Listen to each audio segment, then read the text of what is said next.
Hello everybody, the Quiet Atheist here yet again with another very interesting video for you guys. In this particular video, I'm going to be addressing an individual who I haven't talked to in quite some time.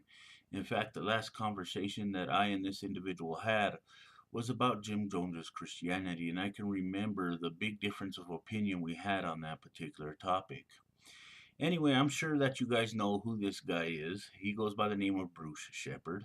And like I said, we haven't had a conversation for a long time, ever since that discussion about Jim Jones. But recently, Bruce Shepard has decided to leave a couple of comments in the comment section of one of my videos. And I wanted to take this opportunity to address what he had to say in a particular video he left with those comments. And basically, I wanted to take this opportunity to let you guys know that I'm not going to speak for every atheist out there. I'm only going to speak for myself. I could only hope that you guys like the video at the end, and please feel free to let me know what you guys think in the comment section down below. So now that that is out of the way, I wanted to again take this opportunity to dive into Bruce's video and see what he had to say about this particular situation, and I'm going to basically break it down and see what I could come up with. So with that said, let's dive into it and let me know what you guys think. Okay, Bruce, the first thing that I wanted to talk about in the section of the video that I'm making right now is the title of yours, basically, How to Identify a Delusional Atheist. Now, I think that it's pretty safe to say that when it comes to the word delusional, I am obviously going to disagree with you very strongly. Because my position relies on evidence, my position relies on information that can be peer reviewed, studied, so on and so forth.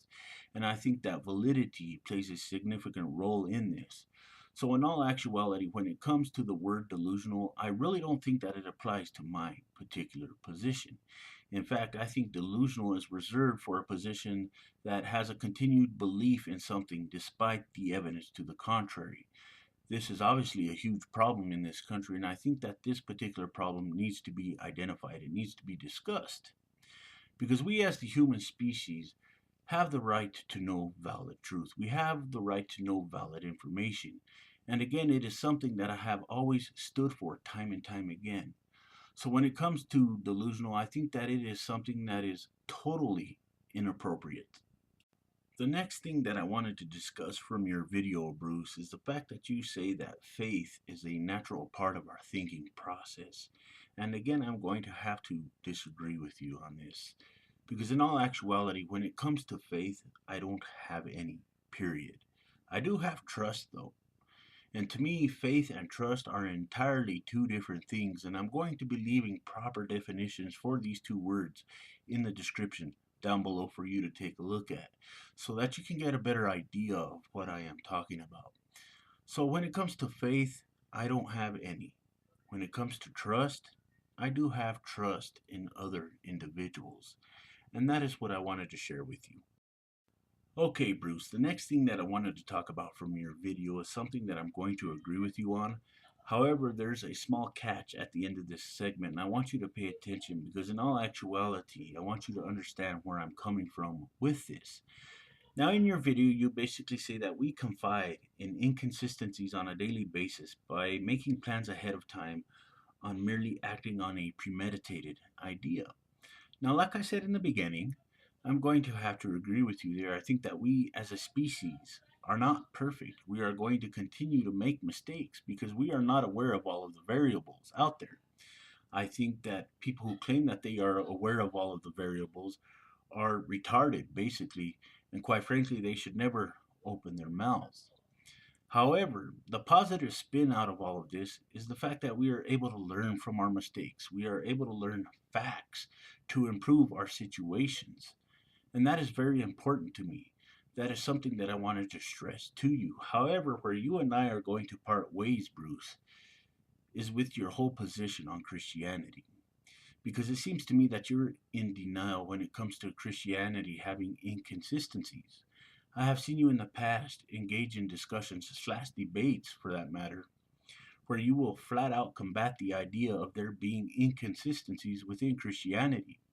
There are many Christians out there who are like you as well.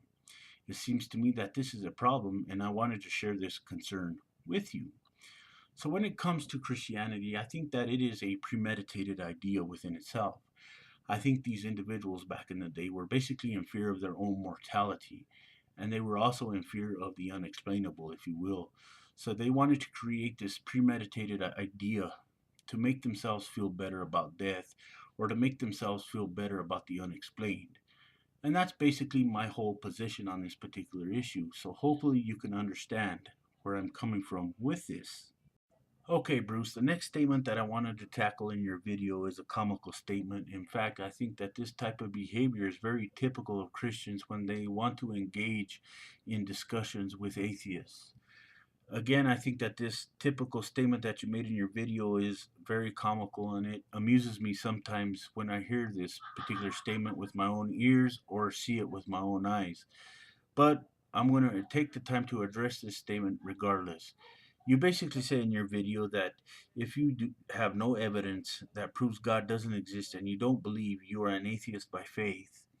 Now, if you fail to understand my position on faith, I recommend that you go back to the beginning of this video and you pay attention to what I have to say about faith. Now, as far as this whole evidence thing is concerned, I think that it's extremely absurd because I do not have to provide evidence for not making a claim. That simply doesn't make any sense to me. You, on the other hand, have been endowed with the privilege of providing evidence for the claim that you continuously make on a daily basis. That is the way that it goes. So I think that the moving of goalposts is extremely inappropriate. And to be honest with you, I don't think that that is a proper way to engage in any kind of a discussion in any way, shape, or form. The concept of a God to me, Bruce, seems illogical because there is no evidence to suggest that one exists. You know, Bruce, I have to agree with you when you say that science doesn't support atheism because in all actuality, it doesn't support religion either.